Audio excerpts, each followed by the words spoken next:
Bonjour, bonjour et bienvenue sur le plateau de Bâti Journal TV. Nous sommes à Lyon, Salon Eurobois 2024. Et avec mon invité, nous allons parler formation des charpentiers, nous allons parler métier et on va parler excellence. Jérôme Carras, bonjour. Bonjour.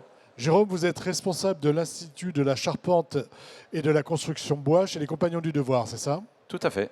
Les Compagnons du Devoir, rappelez-nous rapidement de quoi il s'agit et de qui il s'agit.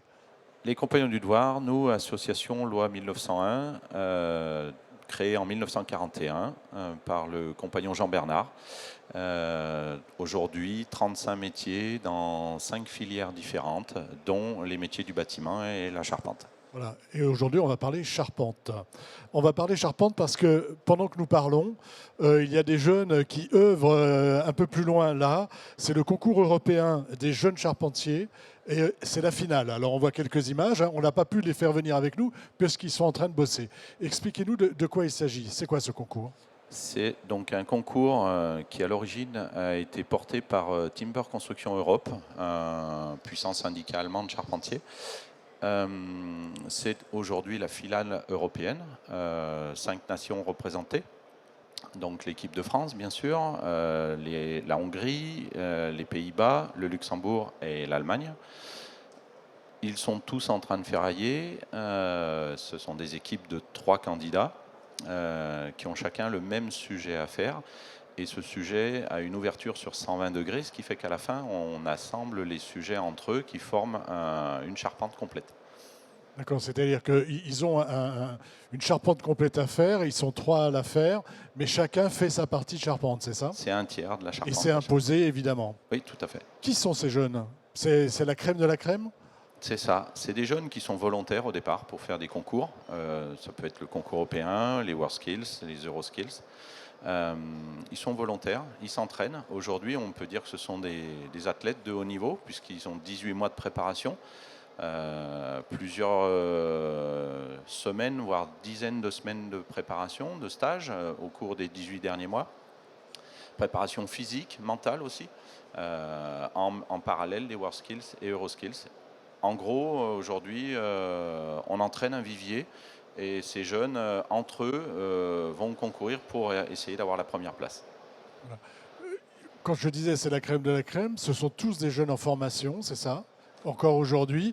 Et on est jeune jusqu'à quel âge pour pouvoir faire ce concours? Alors, bien sûr, ce sont des jeunes en préparation, mais ils sont en alternance. Ils ont tous un diplôme initial, un CAP de charpentier. Et ensuite, ils sont pour la plupart sur le Tour de France, que ce soit l'association ou la fédération compagnonique des métiers du bâtiment. Ils sont tous alternants, ils suivent un cursus de formation et là, on les pousse jusqu'au, je dirais, à leur dernier retranchement. Et pour répondre à votre dernière question, on est jeune pour le concours jusqu'à 23 ans. S'ils ont 23 ans le jour du concours, ils ne peuvent pas participer. D'accord. Donc j'imagine que là, ils ont tous moins de 23 ans. Tout à fait. Et on y veille pour pas que ça arrive, justement. Qu'est-ce qu'il faut avoir comme qualité pour participer à ce concours? De la patience, de la persévérance et une envie de progresser également, tant au niveau tracé que précision de taille, que rapidité de mise en œuvre. Voilà. Il faut toutes ces qualités, il faut les travailler en continu. C'est une préparation d'athlètes de haut niveau. Donc là, on leur demande de faire une charpente. Ça ressemble à une flèche, hein, c'est ça? Le Il n'y a sujet, pas un petit clin d'œil à quelque oui, chose? oui. Le sujet cette année, alors chaque nation présente un sujet. C'est les experts entre eux qui choisissent le sujet la veille. Le jour J, les candidats ont le sujet en main, mais il n'est pas dévoilé le premier jour au reste du monde, je dirais. Il n'y a que les experts et les candidats qui ont le sujet le premier jour. Même les coachs ne sont pas au fait. Pas avant le premier soir, en tout cas, pour que personne puisse le dessiner rapidement et que ça puisse, dans les chambrées, le soir, reprendre un petit peu, pour pas qu'il y ait de tricherie, en fait. Et cette année, effectivement, c'est le sujet français qui a été choisi. Et oui, quand tout est assemblé, ça fait une flèche. Sur cet aspect-là, comment ça se déroule? On a d'abord le traçage, le dessin, ensuite la découpe, ensuite l'assemblage. Expliquez-nous un petit peu comment ils travaillent. Et j'imagine qu'ils travaillent comme on fait de la comme un charpentier. Hein, mais Bien sûr. là, on est dans la précision. Hein. Ce que vous attendez, ce qu'attendent les juges, c'est de la précision. Ouais. Énormément de précision. Alors, le premier jour, ils ont une première partie du sujet à faire, donc la partie basse, on va dire. Ils font les tracés. Alors, bien sûr, le tracé à l'épure, au sol, sur un panneau. Mais là, on est à un tel point que c'est même plus un tracé, c'est un dessin. Les pièces de bois ressortent. Enfin, même quelqu'un qui n'y connaît rien en charpente va pouvoir visualiser les pièces de bois. Ensuite, il y a une première correction par rapport au tracé sur épure, donc certaines cotes qui sont vérifiées, etc. Et c'est de l'ordre du dixième de millimètre.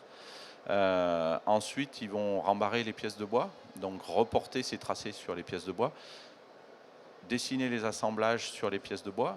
Il y a une deuxième correction à partir de là, par les experts. Ensuite, la taille et l'assemblage. Donc à chaque fois, il y a une correction intermédiaire qui peut prendre plus ou moins de temps. Donc pendant ces corrections, les candidats sont arrêtés, le temps est décompté. Et à la fin, ils doivent assembler. Donc à la fin de la première journée, ils ont un temps limité. Le deuxième jour, ainsi de suite. Vu que c'est sur 3 jours, sur la troisième journée, ils ont les deux éléments qui puissent s'assembler. Tout ça jusqu'à un point où les experts vont aller mettre des cales d'épaisseur dans les assemblages pour voir s'il y a du jeu dans les assemblages.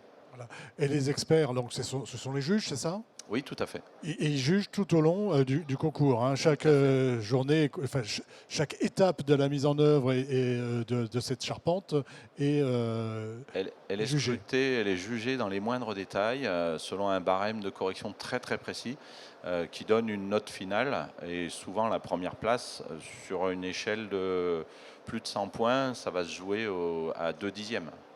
D'accord, donc c'est très précis. On n'a que des bons là, de toute façon. Ah oui. Alors, j'ai parlé au masculin.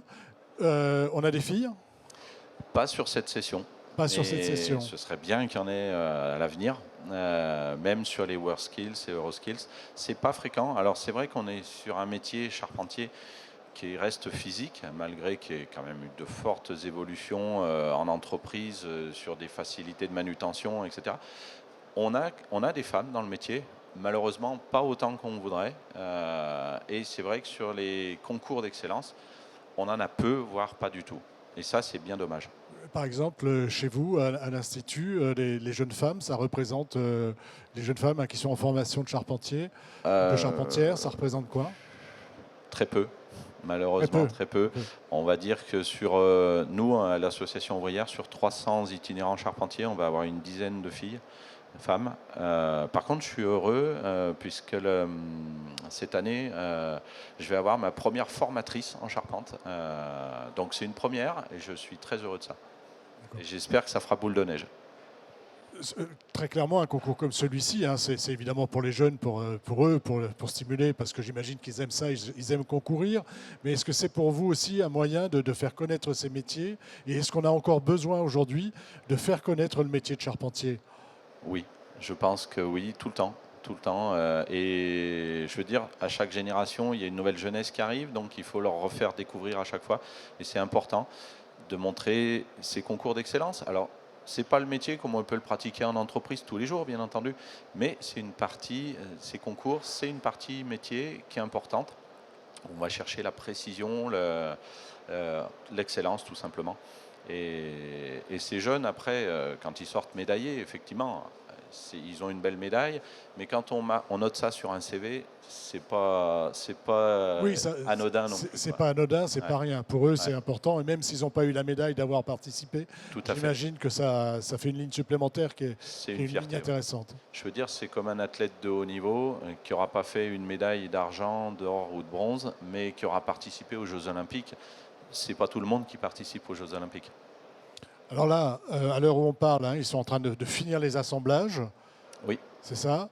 À 15h45, c'est terminé. C'est terminé pour tout le monde. Alors, il y a un petit côté rigolo sur la dernière demi-journée. C'est-à-dire que chaque correction peut prendre plus ou moins de temps. Il y a le décompte de temps qui est fait. Et à la reprise, en fait, ils reprennent en décalage avec les différences de temps qu'ils ont pour tous finir à la même seconde. Donc ça donne un aspect où chaque fois quand le temps arrive où ils peuvent recommencer à travailler, ils courent jusqu'à l'or épure et là ils savent que c'est la dernière ligne droite, ils se donnent à fond. Mais vraiment c'est le dernier sprint. Et remise des médailles demain à 11 h, c'est ça? C'est ça. Ça se passera où? Sur l'espace concours, au fond du hall 5, 5.2. Voilà. Il y aura, j'imagine, une petite communication faite par les Compagnons du Devoir et la Fédération bien sûr. compagnonnique. On relaye sur les réseaux, Eurobois relaye aussi sur les réseaux. On tient tout le monde informé au maximum. On a fait un bon tour d'horizon. Qu'est-ce qu'il y a encore à dire sur ce concours? Ou qu'est-ce que vous voulez faire passer comme message, vous, à travers un concours comme celui-ci? Ce concours, pour les jeunes, il est très intéressant. Enfin, pour ceux qui s'engagent dans cette voie, ça leur apporte énormément au niveau métier, en termes de précision, de gestion du temps, de gestion du stress. Parce que dans leur préparation, ils ont même des cours de sophrologie. Voilà. Et je dirais qu'après ça, ils ont une maîtrise du métier à part entière que eux seuls ont. Et voilà, je dirais, pour finaliser, que le meilleur gagne. Que le meilleur gagne. On ne sait pas s'il sera français d'ailleurs. On ne sait pas. Alors il y a un classement individuel et un classement par nation. Mais écoutez, merci. Et rendez-vous donc. On a les résultats demain, les médailles demain, mais on saura ce soir qui a gagné. Non, Non, demain. ce sera demain à 11 h. Demain, ouais. Mais Là, 15h45, c'est le dernier, c'est le clap de fin. les juges se réunissent et regardent et ils comparent. Voilà, et là, ça corrige jusqu'à demain, 10h du matin. Écoutez, merci Jérôme d'être venu nous parler de ce concours européen des jeunes charpentiers sur le plateau de Batijournal TV. C'est une émission, un temps d'échange à retrouver sur notre site internet Batijournal TV, sur les sites de nos partenaires que sont France Bois Forêt, le Salon Eurobois bien évidemment, et puis les magazines Woodsurfer et l'Atelier Bois. Merci à vous. Merci.